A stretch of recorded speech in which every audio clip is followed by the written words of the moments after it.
Well, hello everybody. It's January 31st, 2023. We could say that it's one down already, and the counting will continue. I'm Andy Johnson. So thanks for staying with us and getting up this morning to look at this edition of the program. This is AM Prime here on WESN. Let's tell you what's happening over the next hour and a half or so. Joining us for some important information during what we call the Tips Tuesday segment of the program is the DG boss, Mr. Karen Rose. We'll also hear from the team at the UWI about the upcoming math fair for secondary school students. Also, on this edition of the program, we'll feature a local children's author with a mission to bring awareness to Trinidad and Tobago's culture and our planet through her writing. All this and more over the course of the program this morning. But before we get to that, let's see what made it on the front pages of our newspaper with us this morning. That's the Newsday, and the top story is the headline is $20 million for the 9 ex-murder accused. That has to do with the people who had been imprisoned on remand, as they say, and then went to trial for the murder of the lady who was one of the principals in the Extra Foods supermarket chain. They were tried. They were found not guilty, but they had spent a number of years in prison, and their lawyers took that to court. And a judgment has been delivered in their favor, 9 of them, $20 million. But a couple of them lost their lives in other ways in the period after they came out. And so that story dominates the front page of the Newsday this morning. Also, there's a picture of, well, you know that story with the flag woman, because it's panorama time and steel bands are taking part. This one is in Tobago, the Buccaneers on stage there.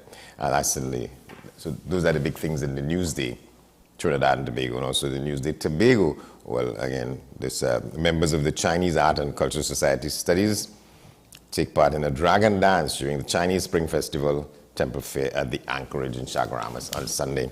And that's the picture. And then the headline talks about, well, don't wait for the dragon. That's people talking about the expectations that have been created over this arrangement now, the deal with the dragon gas that has been on hold for a number of years, given the fact that the U.S. had sanctioned Venezuela for doing any business, and anybody who did business with them was going to face a similar fate. Now that sanction has been removed, but there's this discussion as to when, in fact, will that become a reality. And on the back page of the Newsday, well, of course, the sports and so on. We're going to take a break, and when we come back, we get the show on the road. Stay with us.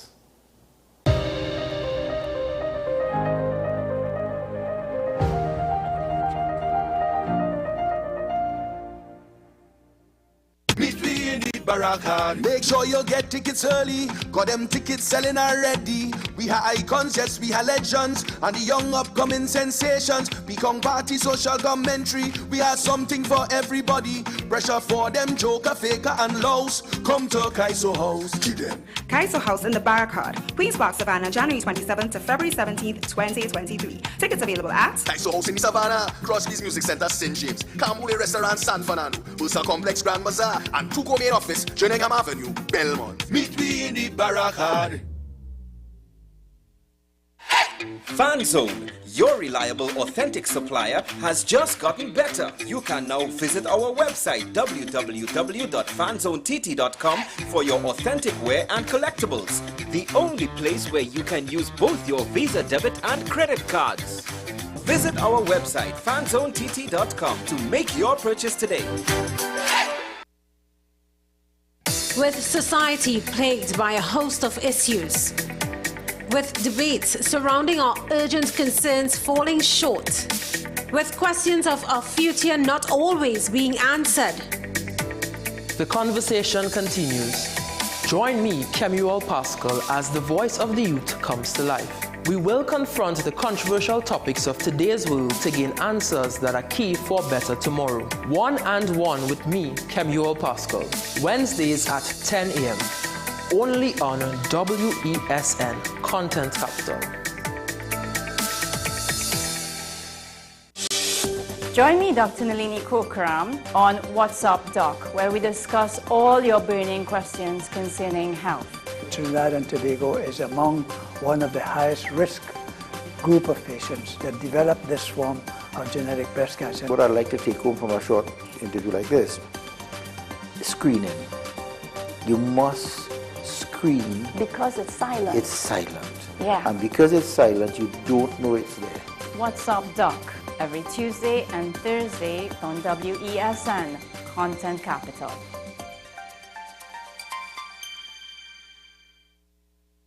Sing for your lover, baby, sing for your lover. But that is not the song. That is my version for the Valentine's Day promo on WESN. WESN presents its Valentine's Day promotion, Sing for Your Lover. Send us a video of the best rendition of your favorite love song for the one you love. All contestants have a chance to win a variety of exciting prizes. Send us your entries to thecontentcapital@gmail.com. All videos will be posted to our social media pages and will be shown on WESN. Well, okay then. Let me sing for my lover. Let me sing for my lover. Me lover.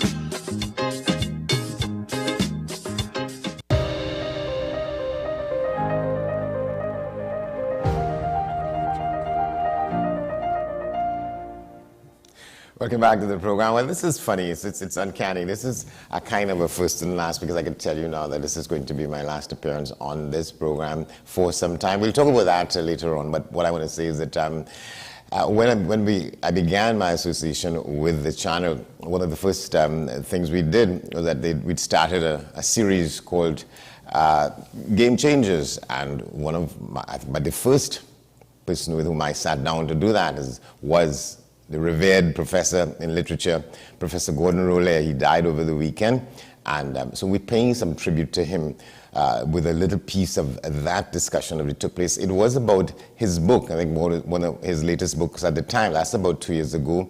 The book predates that though, but we sat down at his home to talk about the book. It was called My Whole Life is Calypso, and it was about the life and times of the great revered, the mighty Sparrow. So this is one way in which we paid tribute to Professor Roller.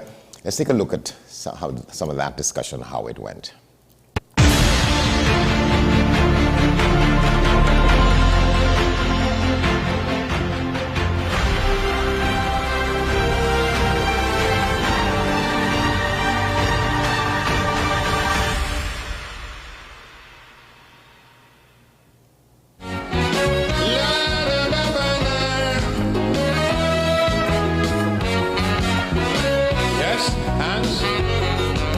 Contrary to yesterday, when wealth was a social law, the official concern today revolves around the poor. Their sexual fancies and wild emotion, unemployment, education, ethnic composition have now become interesting studies of exhaustive attention. All right, so let me start by thanking you for agreeing to do this. I mean, you have an intellectual who spent a lot of time making Calypso sort of part of the basis of your work you retired as a professor of literature at the University of the West Indies. Sparrow, the life of Sparrow has been central to a lot of what you've done. You've written more than one pieces of work on him. Let me ask you to begin. Why what? Why choose Sparrow? And what is it about Sparrow why I chose Sparrow? Yeah. Well, this thing started in England in 1966, 67 with the Caribbean Artists Movement. And they began by trying to determine what they called the Caribbean aesthetic. In other words, what were the kinds of things that we created, and what were the standards by which we assessed the goodness or the badness of what we were making. And everybody included Kamau Brathwaite, George Lamming, Orlando Patterson, and a whole number of people gathered in London at the time. Everybody was saying what they thought was this special Caribbean thing. And I wasn't saying anything because, I mean, these were big voices and big noises, and I was just a little fella doing a degree, a doctorate in Birmingham, invited down for the occasion. So they discovered that I wasn't saying anything. So they asked me, well, what you have to say? Why are you just sitting down and not saying anything? And I said that I thought you were going about this thing entirely the wrong way. What do you suggest is the way that we should deal with it? I said, well, my assumption is that any people anywhere in the world create whatever it is they create and have their own notions of how to place value on what they create. Now, if you come into the Caribbean, you're coming to a whole number of different islands, a whole number of different people. And you would find that Jamaica was different from Trinidad. And Trinidad and Jamaica were both different from Guyana and Barbados, and St. Vincent and St. Lucia. So what we had to do was to get samples of what each island created, what the writers were saying, what the musicians were doing. Get what we might consider to be representative samples. And look at these. And if we looked at, say, Trinidad, I would say we would want to look at the Calypso, we'd want to look at Sam Selvon, we'd want to look at Vijay Naipal, and we'd find out whether there's anything at all that is common to what they're doing. And that would give us a sense of what the Trinidad experience was like and how its artists had been exploring this experience and expressing this experience. I said in Trinidad, you might want to look at somebody like Sparrow. Then in Jamaica, you'd want to look at Don Drummond and the Scatterlights. You want to look at the music. I don't remember whether Bob Marley was prominent at that time. He might have been. But you'd want to look at Roger Mays, the novelist. You'd want to look at, I don't know, there were sculptors, there were painters, people like Ras Daniel Hartman and so on. And you would want to see whether the Jamaicans had a particular way, there was a particular vibe coming from Jamaica. Not quite Edna Manley yet. Well, Edna Manley, anybody like that. And the point about it is that you would find that there is a lot of variety in each place. But when you had got all of this, you bring it together and decide whether there is anything Caribbean running through all of these different manifestations. So they challenged me. I haven't challenged them, they challenged me. They said, well, okay, why don't you do it? I said, well, that's not what I'm working on, but if you challenge me, I will try to do it. And a friend of mine, well known in Trinidad, of course, Dr. Professor Maureen Warner Lewis, she was just Maureen Warner at that time. Her brother was part of our set of colleagues at Birmingham. He was doing chemical engineering along with a few other Trinidadians and Jamaicans and so on. And she had just come up to do her master's in Edinburgh, I think.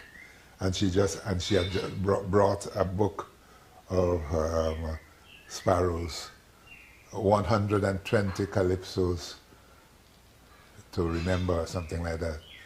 And that was an amazing thing, because there had never been a collection of any single Calypsonian's calypsos. And in 8 years on the stage, he had some 120 calypsos, which he thought one needed to remember. And that book was a great help to me because I was able to look at a single Calypsonian's development over an 8-year period and to break it down into themes. I kind of approach it as a kind of poetry and a kind of narrative too. So I looked at all those themes and I realized that, hey, apart from talking about the Calypso, one Calypsonian had an immensity of work to his credit and could stand up alongside an Ipaul or a Selvin. So that is how I started. I then wrote Sparrow and the Language of Calypso. Yeah, you talk about having given a lecture on that in 1968, yes. In February at the Port of Spain Town Hall. Yes, I was passing through here. I'd finished my doctorate, and I think it might have been Lloyd West. Certainly Daphne Rousseau was part of it, and they invited me to do this lecture. They had heard about it somehow from the one I gave in England. And they asked me to do it here at the town hall on February 19th, because my birthday, my 26th birthday, would have been February the 20th, the next day.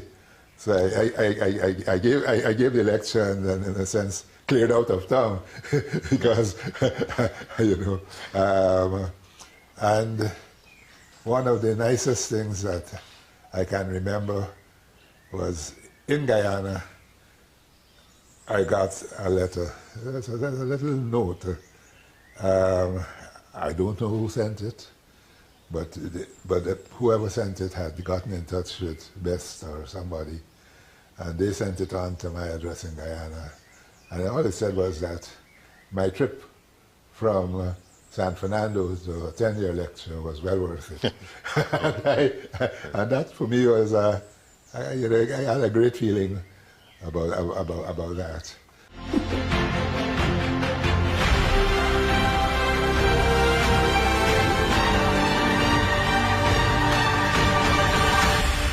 Well, that was just a slice of that pie. Professor Roller was Guyanese born, but he was a Caribbean patriot, and he spent most of his time working and living in Trinidad, where he passed away a couple of days ago. We extend condolences to his family and his legion of friends and associates wherever they are. We're going to take a break now. When we come back, we talk with Mr. Karen Rose, who is identified as a marketing and e-commerce strategist. Stay with us.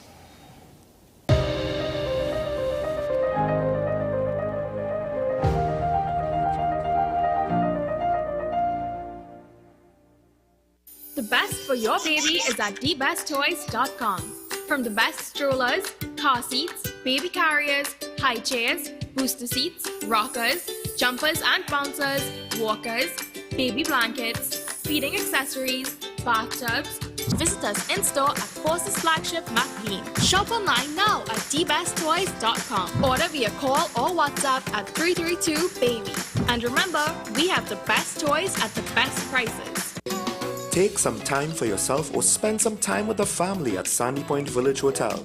Enjoy our various studio and suite apartments, self-contained with their own kitchenettes and Wi-Fi. We also have our famous 100-foot swimming pool and our beachfront restaurant, The Steak and Lobster Grill. And our location in Crown Point puts us near the center of activity, from the nylon pool to the local nightlife. Call us and make your reservations at 639-8533, 389-2378, or email us at sandypointvillagehotel@gmail.com. What's the best way to grab the attention of viewers? Please exercise more patience. You have to be kidding me. Doing what we do best. I'll say at the very least it's a conspiracy of laziness against the people. Join me, Keaton Shaw. And me, Sean Michael Small, for Talking Point. Weekdays from 8 a.m. to 9:30 a.m. We go in depth on the trending issues and engage the most controversial newsmakers as we get them to account to the people for their actions. You can't go to the government with nothing. You can't go to cabinet with an empty hand, with a wish. I'm glad that we're having this a sober, mature discussion. In the present situation, I expect a continuation of the chaos. Join us for the discussion, Mondays to Fridays, only on WESN, the content capital.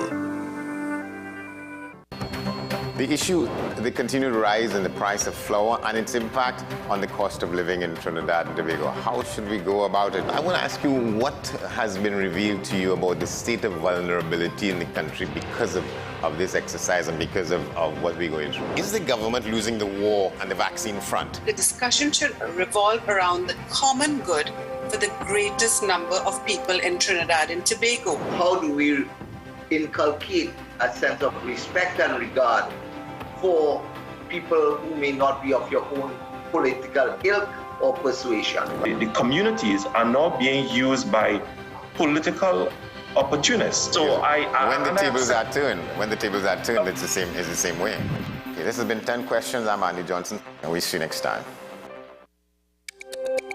Every word, every line, every paragraph depicts a real moment in someone's life. A father, a sister, a mother, a brother. We at Newsday are dedicated to you, the people, and through independent, unwavering journalism, strive to always bring your stories to life. Because your stories are more than just words. Newsday, independent and credible.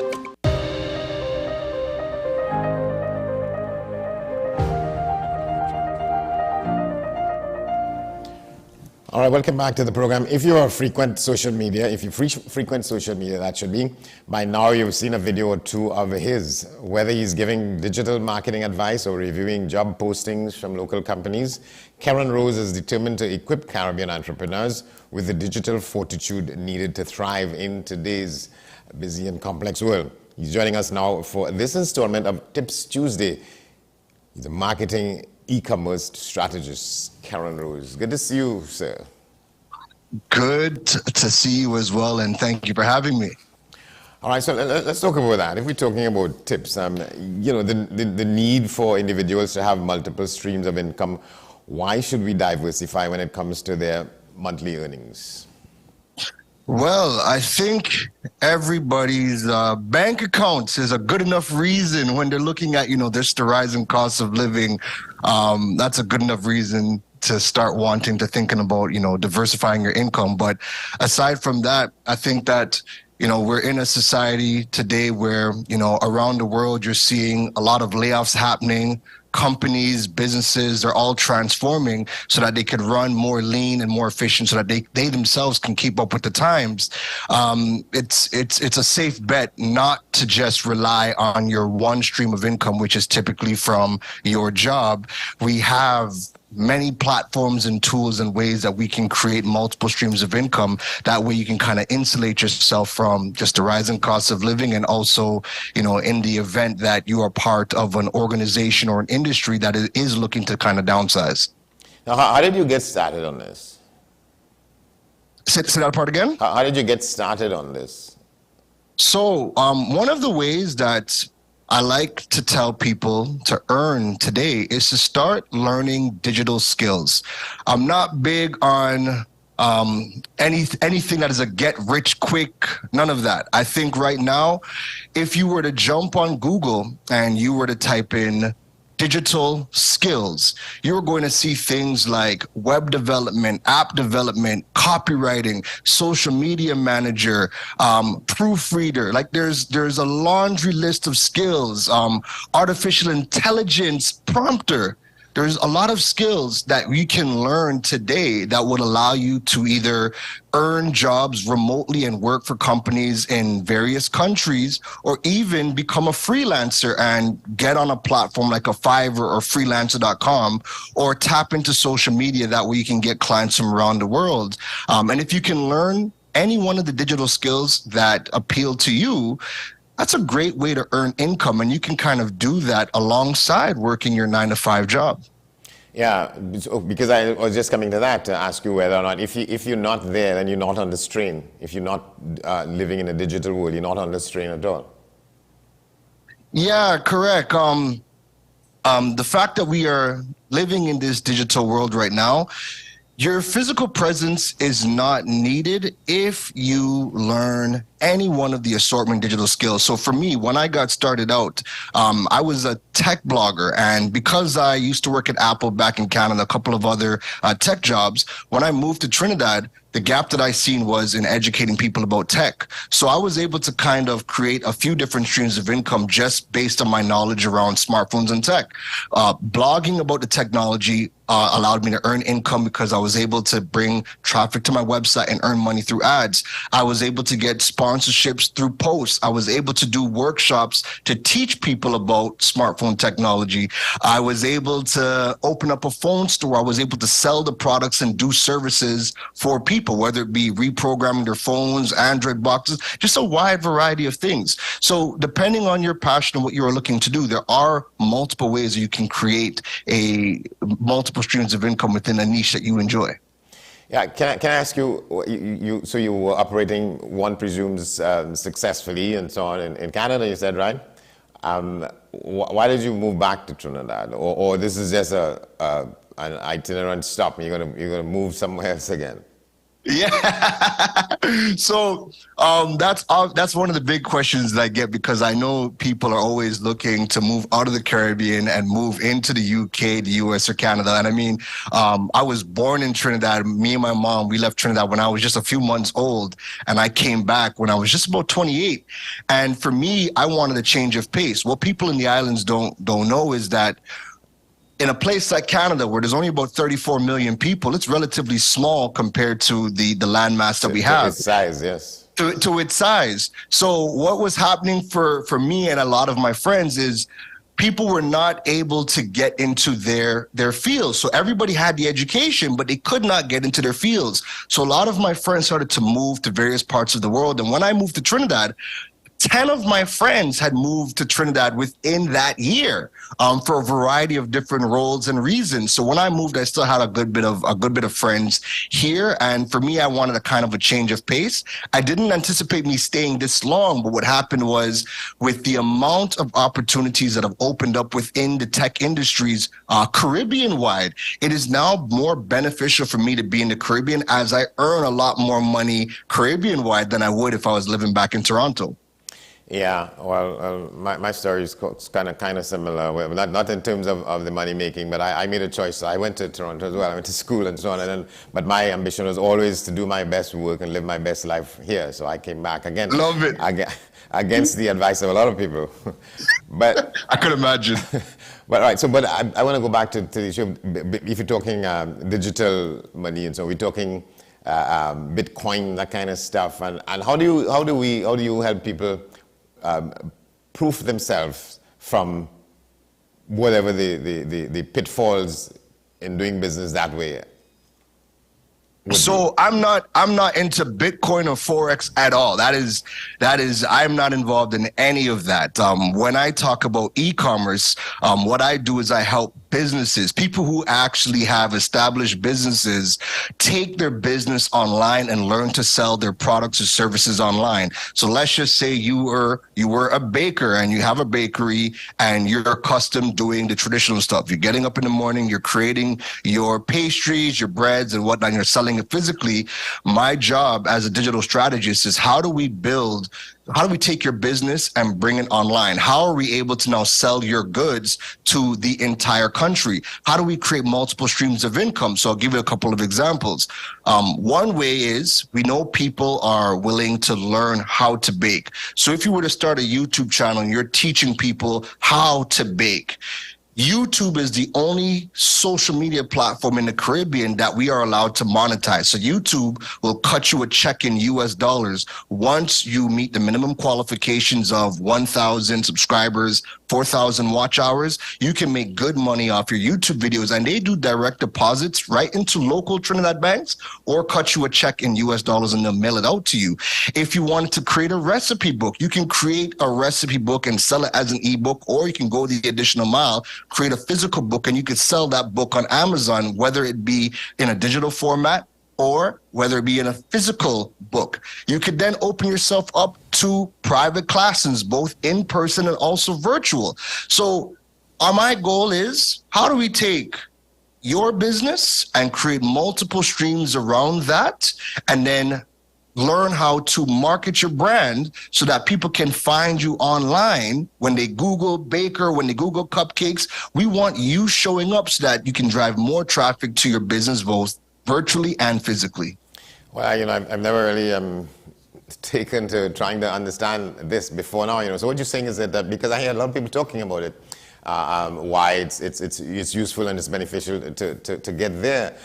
So you're saying you get money from these platforms themselves simply by the virtue of the number of people whose attention you attract, and then you get another stream of revenue by dealing with those people directly.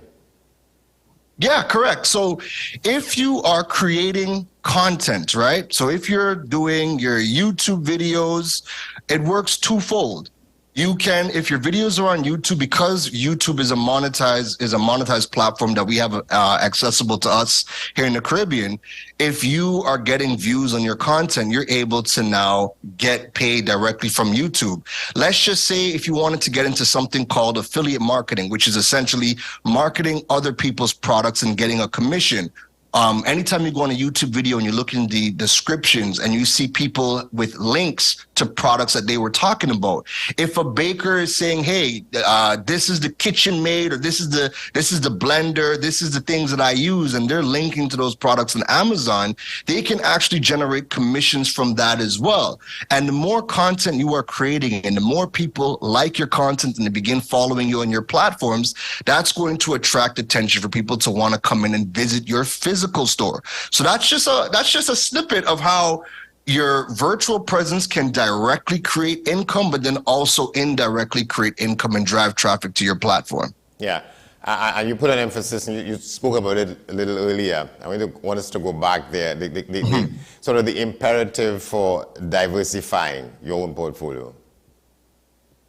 Yeah, so you need to diversify your portfolio today, because if you only have one form of income, right? If you're an employee or if you're a business owner, if you only have that one form of income, any disruption to that stream puts you in the red, or it sets you back a great deal. When you start to diversify your income, so I'll give you an example of my own brand's ecosystem. For me, I do consulting. I do web development. I create content. I have a podcast. I do sponsored posts. I do speaking engagements. I do workshops. What happens is now I'm not relying on just one form of income to generate the money that I need. I'm also not waiting at the end of the month for that one form of income. When you start to diversify your portfolio, you're going to start to see that you're going to be getting paid multiple times a month. And the more you grow your brand and you build your overall digital presence and you become a trusted leader in your respective space, that's going to allow you to start to charge more or create more opportunities where you're no longer limited just to Trinidad and Tobago. So even if you're an employee and you're thinking about, I need to get a raise, we know it's not that simple as going to your boss and asking for a raise, right? You need to start thinking about what are the things that I can do outside of my full-time job that's going to allow me to create a supplemental income. And again, it doesn't need to be anything that is a pyramid scheme or a Ponzi scheme. Start looking at digital skills, something as basic as learning how to use Canva. Every business, every entrepreneur needs to know how to create graphics for social media. You could just take your phone. You could learn how to use the free version of Canva and start to approach small businesses and say, hey, I do graphics, I create videos, I can create the content for your brand. And that's an easy way, just utilizing your phone to create a supplemental income. Because at this point in time, if you can generate at least an additional $2,000 to $3,000 TT dollars, that's a good piece of change to start bringing in that you don't have to rely on your job to create for you. And you're speaking here principally to and about people who are now referred to as the millennials, right? You're not talking about people who you're looking at. Okay, so funny enough, right? This is open to all ages, because when I was at Apple, I was part of the iPhone team, and we would be doing workshops teaching people how to use things like GarageBand, how to make music, how to edit videos, how to get the most out of their smartphones. And now Apple teaches things like how to create games, how to do photography, and so much more. But the funny thing about it is that our morning classes was predominantly retirees who were looking to pick up a new hobby. And a lot of them started to use those skills that they've picked up as a hobby to freelance and just be able to go on a freelancing platform like a Fiverr to generate money. So age is really nothing but a number. What people have to start thinking about is you have to find a supplemental income, right? It's not just going to be given to you. And at the rate that the world is changing and companies need to downsize, you don't want to be that person who is waiting on an opportunity to be given to you, because it's just not going to happen. There are tons of things that you can learn right now at any age that you can start to do yourself. I think the key really is just to find something that you like, because even as you're getting into your twilight years, I'm sure proofreading is something that might come easy for you or something you might find enjoyable to do. And that's one of the skills that gets paid a lot on the freelancing platforms. All right, well, you just gave me an idea there. Certainly. But thank you very much for talking with us, sir. Karen Rose, a.k.a. the Digiboss. And that's our Tips Tuesday segment for today. Thank you for having me. Thank you very much. Thank you for having me. You're very welcome. Well, we're going to take a break, and when we come back, we talk education, what we call Unleashing the Mathlete. And you stay with us. This is AM Prime here on WESN.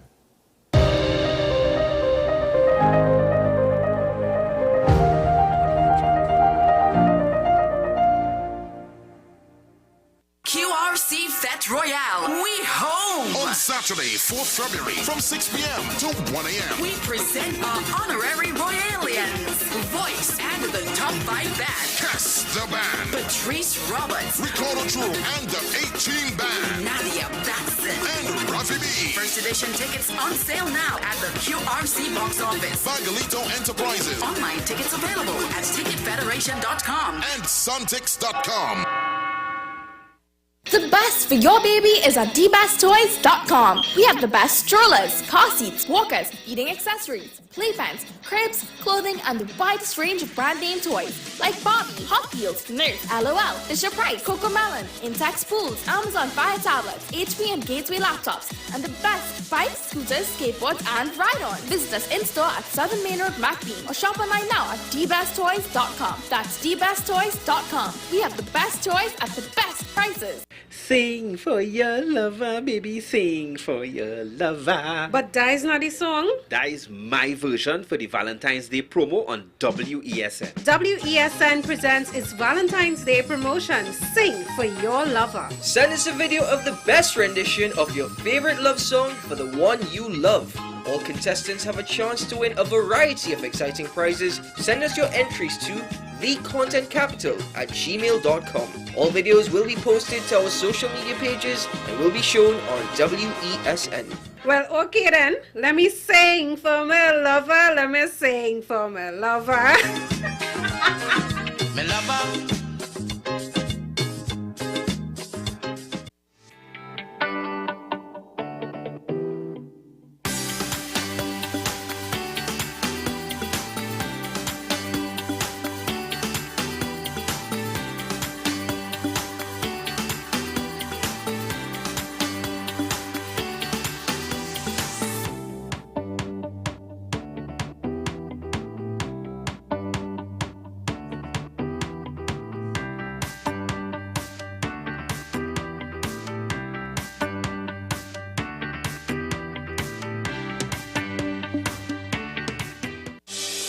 Join me, Dr. Nalini Kokram, on What's Up Doc, where we discuss all your burning questions concerning health.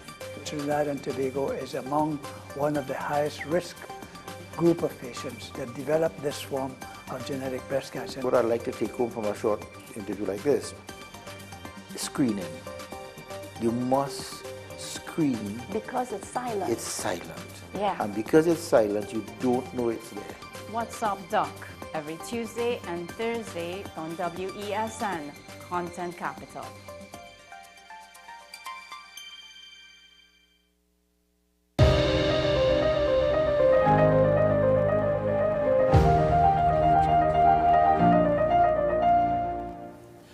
Welcome back to the program. We want to ask you this. How can we get our teenagers to embrace the world of math and develop quick thinking, problem-solving skills? And the University of the West Indies is hosting what it calls its annual math fair that encompasses all of these things and more. We're going to have a discussion about that now with these gentlemen here. Dr. Akinathan Dagger, he's a coordinator with UWI Math Fair. Dr. Jail Dogi, a member of the UE Math Fair Secondary School Teachers Committee. And Mr. Akini James, head of the Math Creativity Contest Subcommittee at the UWI Math Fair. It's good to see all of you. Thank you. All right, so Dr. Jogi, can you kick off the discussion?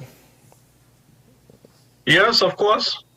Well, this fair started in 2018 under the guidance of the Faculty of the Science and Technology, and it had grown to about 1,300 students in 2019. It's very successful. Unfortunately, of course, with the pandemic, they had to revert to the online facility. So the past two iterations were online, and this is the first time in a couple of years that we're able to go back face-to-face on campus itself. So we're very excited. We expect about 1,400 students to come, hopefully about 100 teachers to attend. And of course, the reason that we're able to facilitate such a fair is because of the help of first the Faculty of Science and Technology, the blessings of the Department of Maths, the head of the department, Dr. Tripathi, and of course, I'd like to extend my gratitude to the Ministry of Education, Viz, the Minister of Education, as well as the CEO, who have granted their blessings in facilitating this lovely affair. All right, so well, tell us a little bit about what is the committee? You are a member of the UE Math Fair Secondary School Teachers Committee. Right, so this is the advisory committee.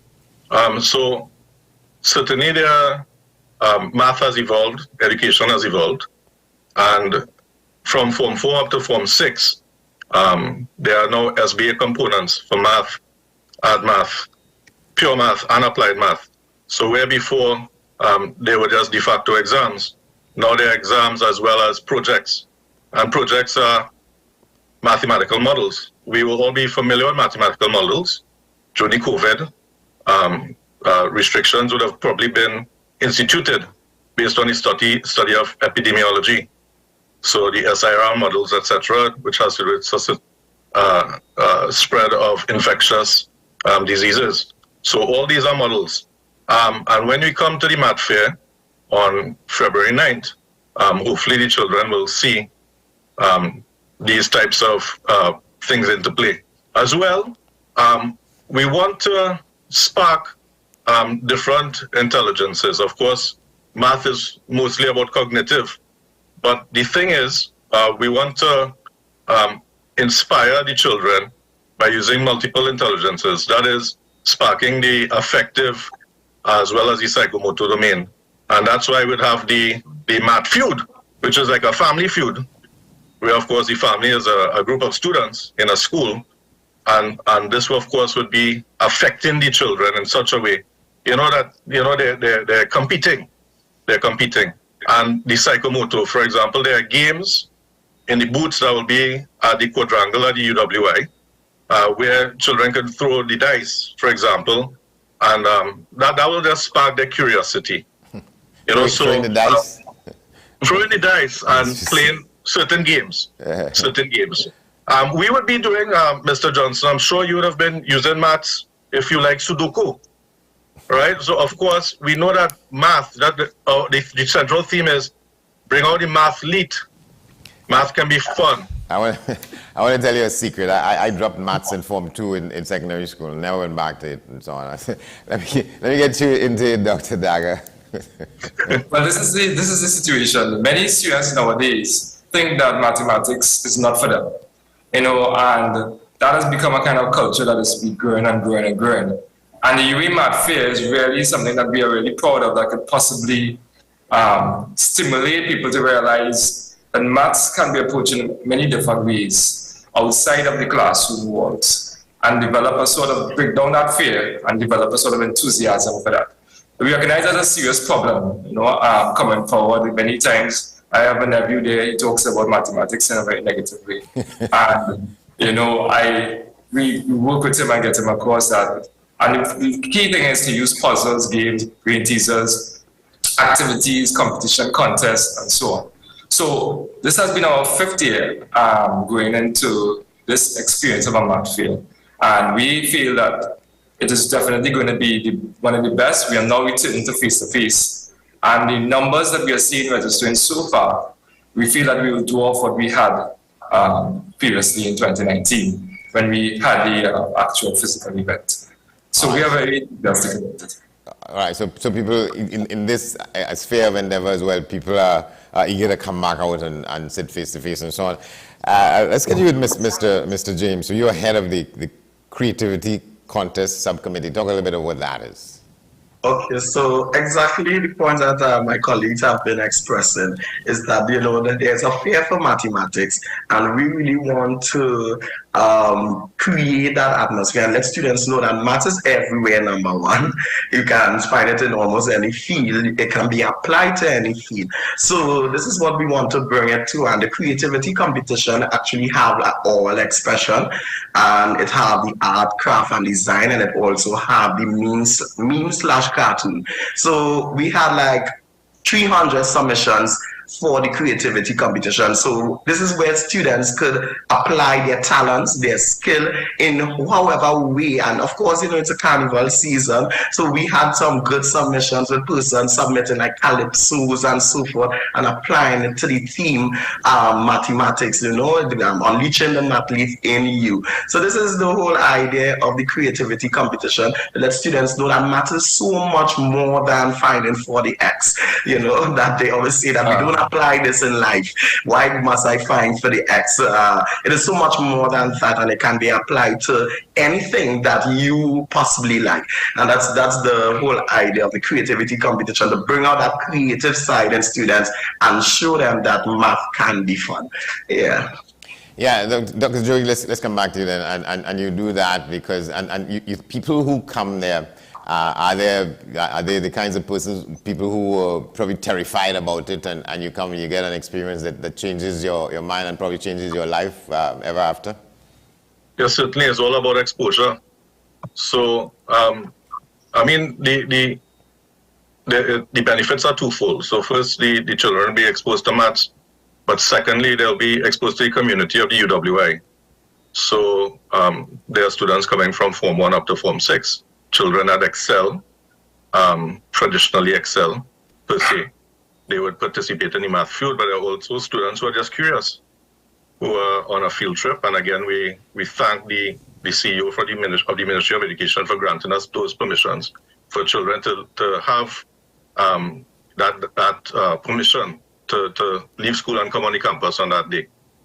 So we know that students of all, of persons who are not necessarily exposed to maths before, they would come and they would see maths in an enlightening aspect or enlightening way, and they might just be interested, motivated, and certainly this could be the catalyst moving forward for multidisciplinary, transdisciplinary, and interdisciplinary work.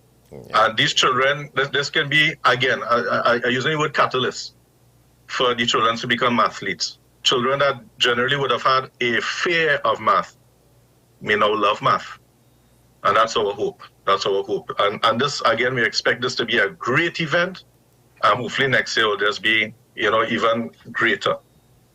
Yeah, and Dr. Daga, it doesn't have to mean, it is not necessary that somebody, that will be sort of their area of pursuit for the rest of their life. But go ahead.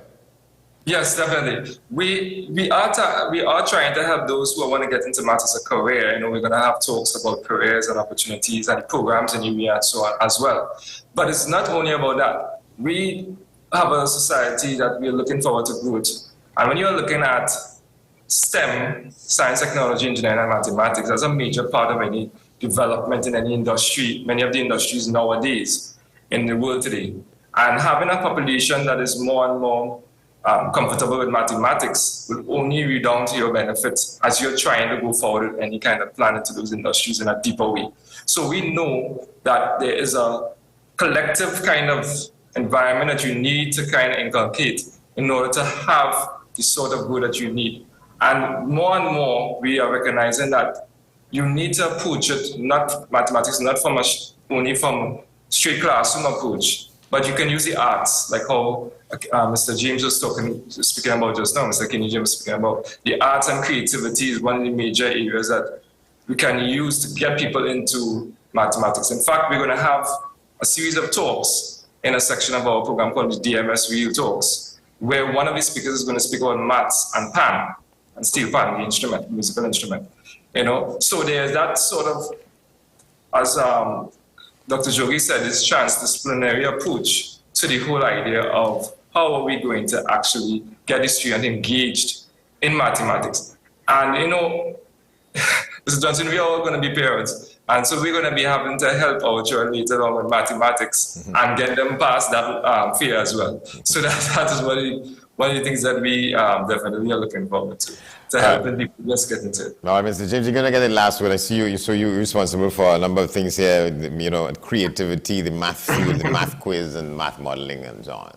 We have about a minute.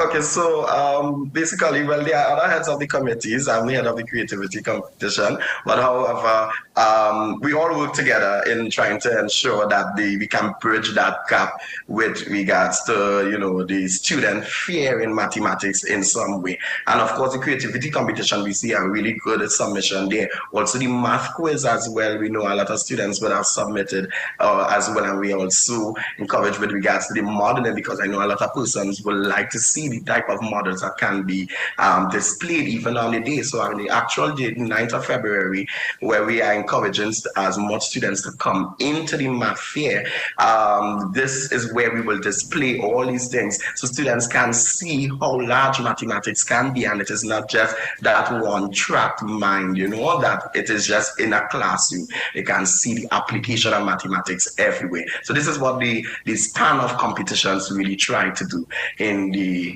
math fair, 2023. All right, gentlemen, thank you all very much.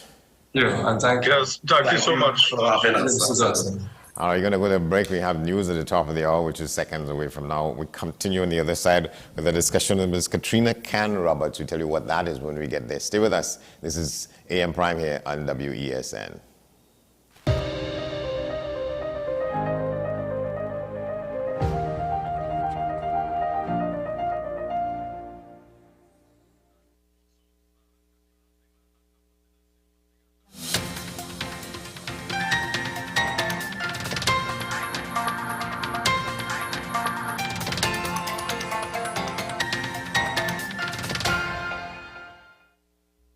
Here's your WESN News on the Hour. I am Denise Martin. Thanks for joining us. Here are the headlines. National Security Minister weighs in on criminal behavior. PDP leader launches healthcare initiative. Police seeks help in locating a missing mother of 3. And internationally, avalanche kills 2 skiers in Japan. Now for the details. National Security Minister Fitzgerald Hines is taking a behavioral approach to crime.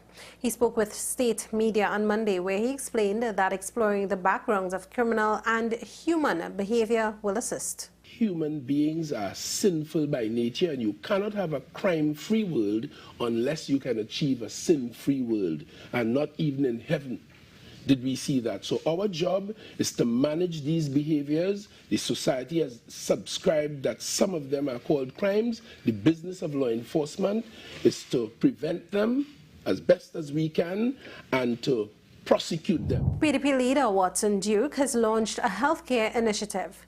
Duke says his goal is to make healthcare more affordable, as it's no secret that treatment in the private sector is expensive, and in the public sector, the wait time for patients is lengthy. Duke launched the initiative at the Hyatt on Sunday. Director of the initiative, Kizelle Jackson, said $15 million worth in support for the campaign have already been raised. From this week, patients will be assessed every Saturday at the PDP's Barataria office and on Wednesdays at the PDP's Port Mall office in Tobago. A worried mother is seeking the help of the public in locating her daughter, Danette Pierre, who left home since Saturday and was not heard from since. 31-year-old Pierre, a mother of 3, left home around 8:30 p.m. Her mother said calls to her cell phone went unanswered. Pierre would usually check in with her family when she left the home. Anyone with information on her whereabouts are asked to contact the nearest police station. In international news now, the bodies of 2 men caught in an avalanche on Sunday have been found in Nagano Prefecture, Japan. Extensive searches took place after the incident, which happened on the east slope of Mount Hakuba. Japanese authorities have not revealed their identity but confirmed they were from a group of 5 foreign skiers. Local police said they believed the men were skiing separately from the rest of the group when the avalanche took place. Well, that was your news to the hour on WESN. I am Denise Martin. Thanks for watching.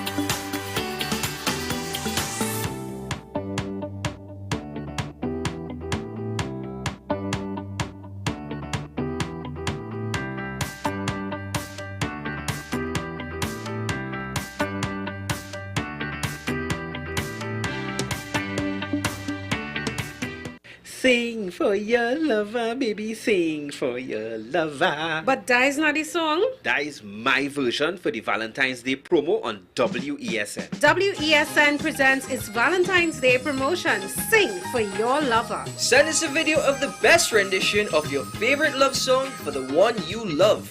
All contestants have a chance to win a variety of exciting prizes. Send us your entries to thecontentcapital@gmail.com. All videos will be posted to our social media pages and will be shown on WESN. Well, okay then. Let me sing for my lover. Let me sing for my lover. My lover. Fan Zone, your reliable, authentic supplier, has just gotten better. You can now visit our website www.fanzonett.com for your authentic wear and collectibles. The only place where you can use both your Visa debit and credit cards. Visit our website fanzonett.com to make your purchase today. With society plagued by a host of issues, with debates surrounding our urgent concerns falling short, with questions of our future not always being answered. The conversation continues. Join me, Kemuel Pascal, as the voice of the youth comes to life. We will confront the controversial topics of today's world to gain answers that are key for a better tomorrow. One and One with me, Kemuel Pascal. Wednesdays at 10 a.m. Only on WESN Content Capital.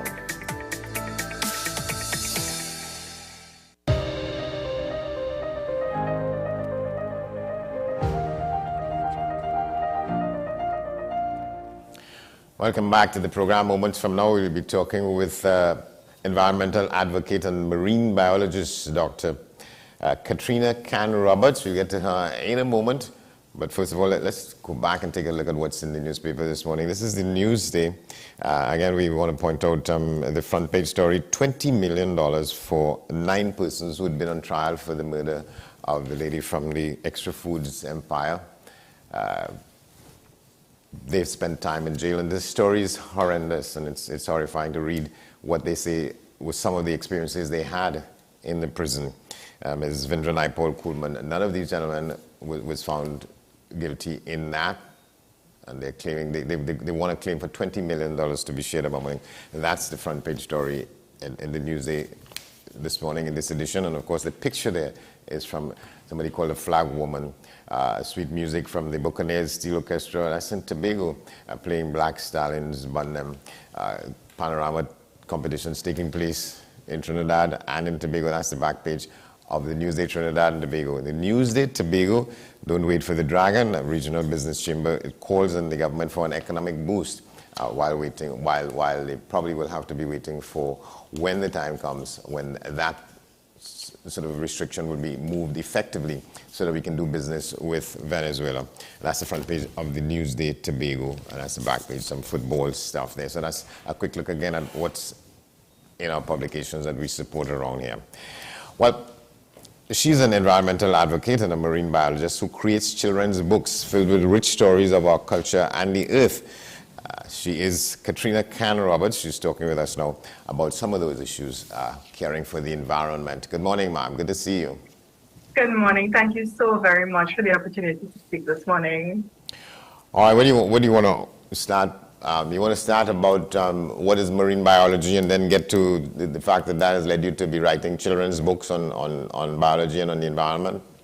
Sure, but it started actually before that. So when I was little, because we live on a small island, of course, my days were spent at the beach. And I always loved everything to do with the ocean. I loved the sand and the way the waves used to break onto the shore. And I always loved mermaids. I mean, I was surrounded by the stories of The Little Mermaid, the Disney movie. And I always felt like, if the ocean mermaids connected.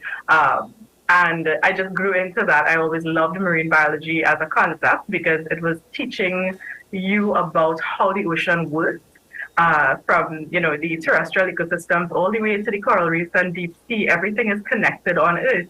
So it was great for me to learn these concepts during my full degree because it was environmental and natural resource management all the way to marine biology. It's all connected.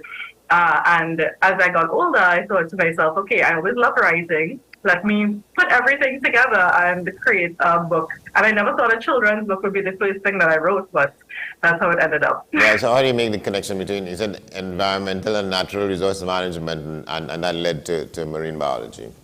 Yes, but marine biology was always the goal. Yeah, you said you grew up going to the beach a lot. Well, can I ask where did you all go? Mayaro? So yes, Mayaro, exactly. My favorite beaches were always Mayaro and Macquarie, but then of course Tobago, Sorbet, and Mount Irvin, because actually in Mount Irvin there was a coral reef that was really close to the shoreline. So you go out there and you see the fish and all the marine life right around you. So it was really something to immerse yourself in nature and then feel that connection and then want to share that connection to other people. What's the importance for a lot of people who don't understand these things about knowledge about marine biology? Why it's necessary to know about? It is necessary, especially because we do live on a small island state. So internationally, we are looked at as vulnerable, as resource, scarce. We have lots of different reasons why it's important for us to remember that we depend on the ocean for so much of what we require as humans. So we require energy, require transportation, require food, and all of these things come from our ocean. So actually our ocean is more of our land area in terms of surface area. So it's something that we have to protect. Yeah, there's more water than land on Earth. Yes, definitely that too. Yeah. Where do you find the energy to do some of the things you do? Oh, that's a good question because I do spread myself quite thinly, but I have been working with youth and environmental advocacy for the past 10 years approximately now. And I must say that it is a role that is bigger than myself. So I know that with the work that I'm doing, it must have a positive impact after I'm gone, because the earth is finite and we as humans, we always will need, as generation upon generation comes, we do have to sustainably manage our environmental resources. And who else to teach first but the young ones? Because I can tell you from when I was little and there was Captain Planet and Ingaluk and Yum Yums on TV, I was like, yeah, I understand the concept that I have to take care of this planet for it to take care of me in return. So that's it. How do you go about writing a book for children on a subject like this? It's funny because the first book I wrote written was actually a poetry book. And then I thought to myself, but I have this passion, I have this mermaid character. So the name Mertrina, which is the main character of my books right now. So this is the first book, the Mini Marine Biologist Guidebook. So this book has Mertrina going through the different concepts of marine biology. So what I basically did, I took my textbook and I broke it down into very simple language so that anyone who reads the book will understand the concepts behind marine biology. And that's what I did for most of the books that I've done. It's basically the academic concepts given in a simplified way. So you've written a guidebook, you've written an activity book, you've written a storybook, and in some cases the guidebook is for people 8 years old and more. The activity book is for those 10 years old and more, and the mini marine biologist storybook is for people of any age. Yeah, so I have them right here so you can see the differences. Basically, the small guidebook, the activity book is a little larger, and then the storybook, which has just reached me actually. So this is the first copy that I have. It is basically the guidebook, but in a very, very simple manner that you can read, even if you're putting your toddler to sleep, you can read it to them and they will grow up with the understanding and then eventually move on to the guidebook, which gets a little bit more complicated. Which is the one you say is the only one suitable for stucking under the theme of environmental conservation and so on, and Caribbean culture. Yeah. Which one of them is that one? So all of them, these ones at least, are not specific to Caribbean culture. They are actually broad-based marine biology, but I'm currently in the works. So this is the first time I'm telling anyone, but I do have a book that I am going to be publishing later this year that follows Mertrina and some other characters. That will be more of a story-based book, because this book is more about understanding the concepts of marine biology as a science. So I think that what people were telling me is that yes, it's very heavily science-based, but maybe if it were a storybook, a child would be able to, appreciate it a little bit more, have some personification to the environment instead of it being science, science, science. So I'm trying to have a range of different, reading products that will span the range of children that we have and how they learn. Because yes, you might have a child like me who wants to know the science and wants to know exactly what is going on in the ocean, but then there's another child who might take that as a story about a mermaid, and her challenges in the environment today. Tell us a little bit about Mertrina, the Trinidad and Tobago mermaid. I mean, this is a character you came up with. Yeah, so when I was little, like I said, I love mermaids, and my cousin Nadia Ali, who is actually another author, she saw me swimming when I was about 6 years old, and she put my name and mermaid together to create Mertrina. And so I embodied that character basically. So I actually do have the tail, as you saw in the photo that just passed there. I do have the tail, and I do dress up as Mertrina when I'm doing the book, tours, because I think that the character is going to showcase a little bit better. Like, I think the child connects when they see something. So it's like what they call a hooking point.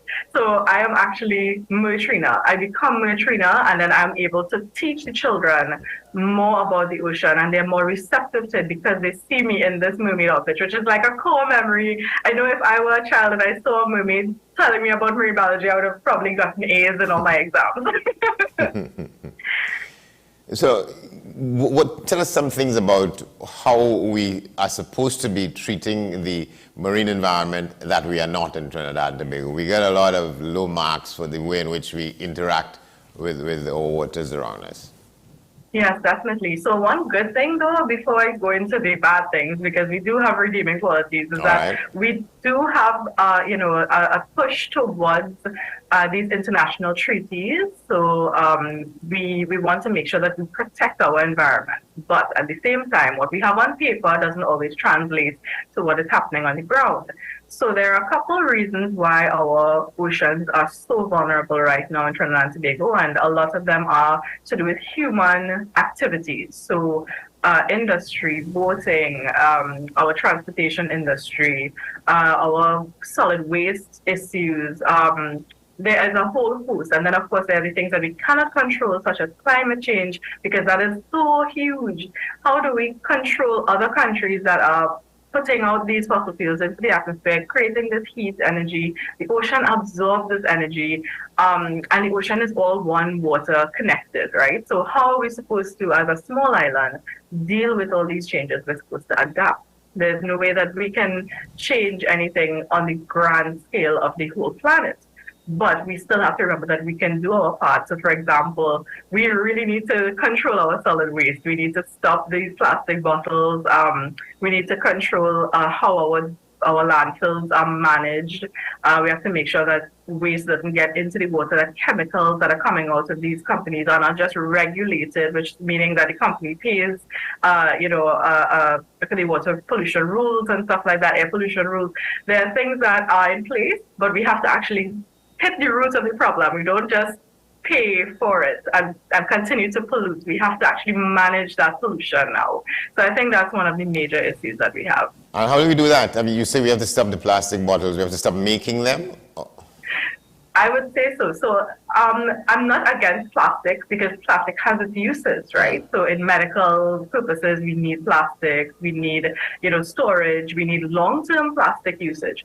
But the thing about it is we don't need a plastic fork, we don't need a plastic straw, we don't need styrofoam cutlery and plates and all these kinds of stuff. This has been developed over time. It's a behavioral development due to industrial impact because it is low cost to create those things, but they call it disposable, but it's not actually disposable. It lasts in the environment for thousands of years or infinitely actually, and it just affects us and wildlife because remember when we eat fish that have eaten a plastic bag that, the plastic is in the fish, those kinds of things. I mean, it's very complicated, and the issue is that before there was plastic, what did we do then? And then why did the solution become something that was unsustainable? So, I mean, there's glass, there's metal that are infinitely recyclable, there's paper-based things that we can use. Bamboo is a fantastic thing. It's an invasive species in Trinidad. We should be utilizing it more as storage and as, containers and what things do you that mean, we can eat to it. What do you mean invasive? Because it grows anywhere, everywhere, and so on? No, so an invasive species meaning that it actually wasn't meant to be here. Bamboo was brought in from another place, right? But it grows out of control. So it's similar to the giant Africanized snail. It's something that it takes over where it reaches to because there's no natural balance for it in the country that it's in. So think about it this way. Trinidad and Tobago is a lovely place that had everything in balance. Coconut trees were coming across from wherever and growing and stuff like that. And then all of a sudden people came with, their plants and their animals and like mongooses and snakes and all these kinds of stuff. Trees like bamboo that they thought they would use for other things. But then when the use wasn't managed, it became a problem. And so now bamboo is one of the reasons why we have forests overgrown with these bamboo, taking up all the water, stifling the other trees. So it's a lot of complicated relationships that we've had with our land and ocean over the past, millennia. So it is a big, complicated subject. But we have lots of opportunities with the problem.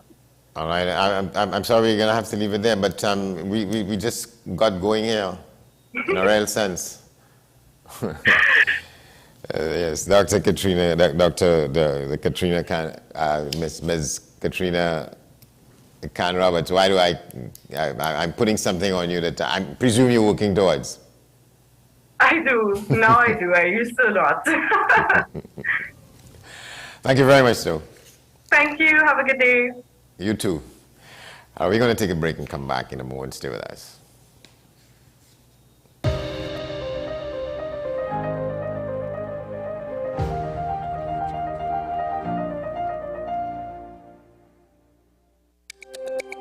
Every word, every line, every paragraph depicts a real moment in someone's life.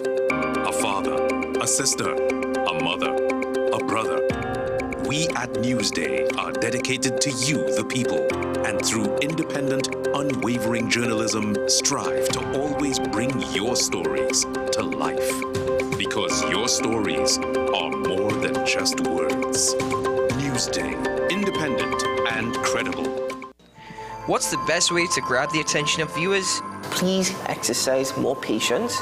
You have to be kidding me. Doing what we do best. I'll say at the very least it's a conspiracy of laziness against the people. Join me, Keaton Shaw. And me, Sean Michael Small, for Talking Point. Weekdays from 8 a.m. to 9:30 a.m. We go in depth on the trending issues and engage the most controversial newsmakers as we get them to account to the people for their actions. You can't go to the government with nothing.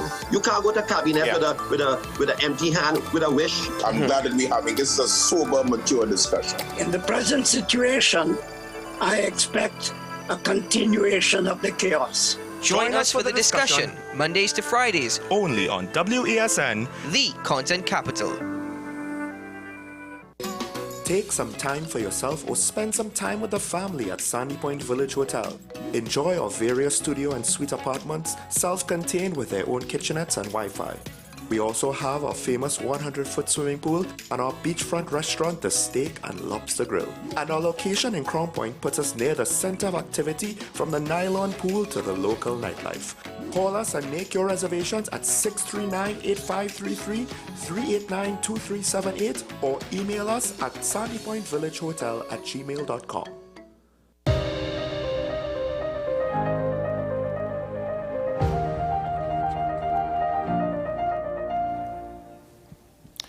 We're at the point where we ask you now to watch this in this carnival. We've been fortunate to witness some amazing collaborations, one of which is Mikhail Teya and Freetown Collective with Mass. These artists have since teamed up with a few talented musicians at Tano's studio, giving us an acoustic rendition of their 2023 carnival contribution. We ask you to watch this.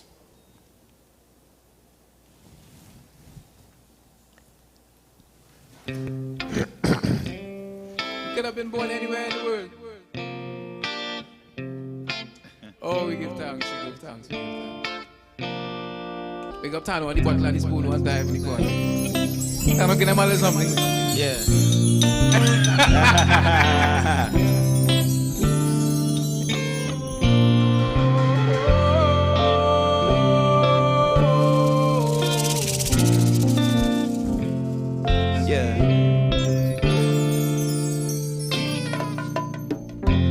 I hear a distant melody blow through the hills of Lamanty. Yeah. Music powerful and sweet, but when the rhythm starts to beat, look how it take away the pain. I can't explain, it's in my veins. Find myself down in the water space. I'm not the same, so got to play every creed and race. Everybody down in the heart of water space. Say, Master, come again. Well, look how the place on fire now. Master, come again. A spirit to bring the power down. Master, come again. Give them the drum is thunder. Give them. Come again, and everybody chanting now. Look at the people coming down. A spirit to bring the power down. Look at the people coming down. A spirit to bring the power down. Heart of the sweetest melody. Music, mass, and love, my trinity.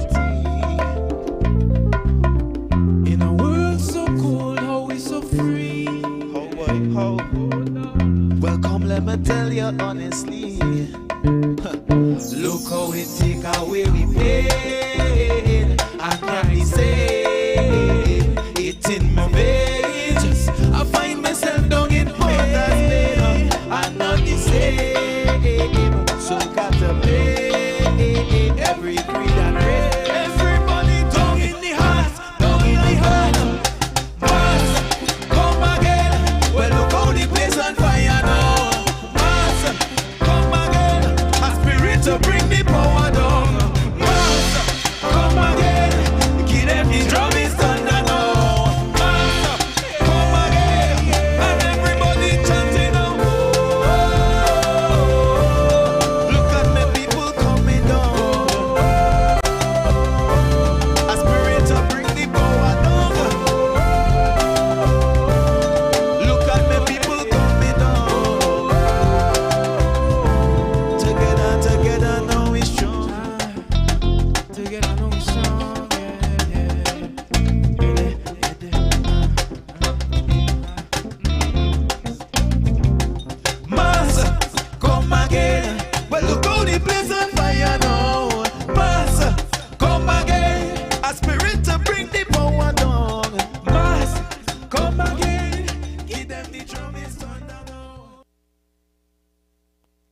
right, so let me just tell you now and repeat what I said at the top. This is going to be my last appearance on this platform, at least for now, because of I've taken on some other commitments which will take care of my day between 9 and 5, and it's not possible to do that and continue to do this. But I will still be here, though, on Fridays, the program 10 Questions. I will still continue to do that, and I could tell you now that our guest for this week's program is Dr.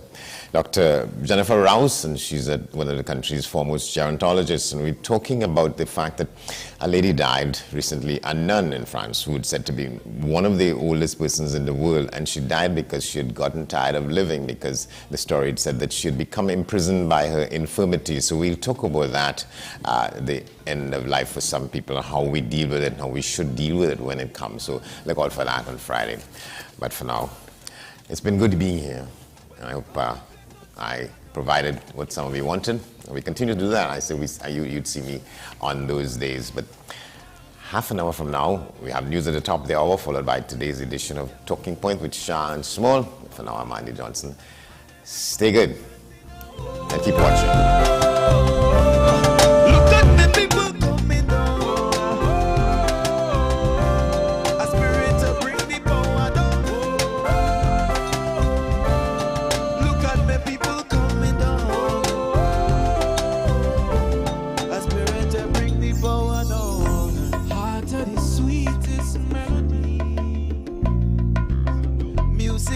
And love my Trinity. In a world so cold, how we so free. How, boy, how? Well, come, let me tell you honestly. Look how we take away we paid. I can't say it in my veins. I find myself down in Porter's Bay. I'm not the same. So got to pay. Every creed and race, everybody down in the heart, down in the heart. Mass, come again. Well, look how the place on fire now. Mass, come again. A spirit to bring the power down.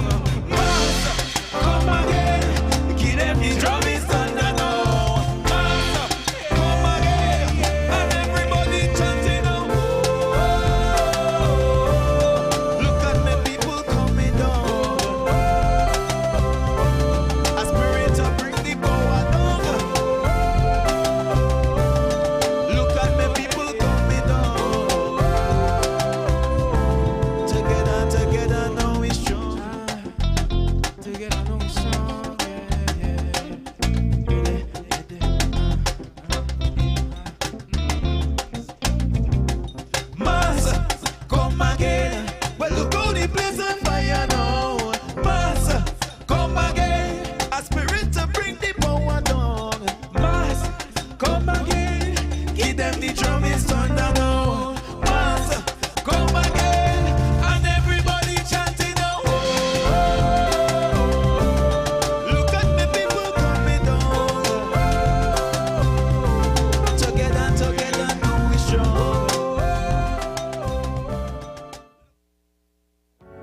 I am Rondell Donowa, and you are watching WESN, the content capital.